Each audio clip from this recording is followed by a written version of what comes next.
நம்ம ரூஹு பிரியும் போது நிறைய பேருக்கு திக்ரு செய்ய வாய்ப்பு இருக்காது. அந்த உயிர் பறிக்கிற எடுக்கிற மலக்குகளை பார்ப்பார். ஒரு மலக்கு வர்றது இல்ல, ஒரு பெரிய ஜமாத்தே வருவாங்க மலக்குமார்கள், அவங்களை எல்லாம் பார்ப்பார். பார்க்கிற போது ஒரு வகையான அதிர்ச்சி.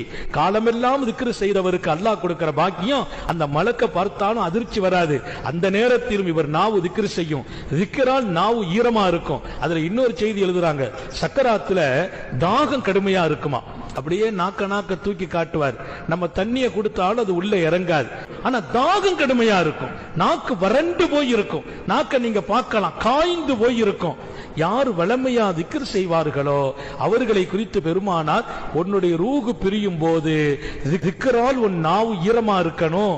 இதுக்கு ஒரு விளக்கம் எழுதுவாங்க, திக்ர் வளமையா செய்யறவர் சக்கராத்தின் தாகத்திலும் அவர் நாவு வறண்டு போகாது. அல்லாஹ் நம்ம எல்லாருக்கும் தௌஃபீக் செய்வானாக.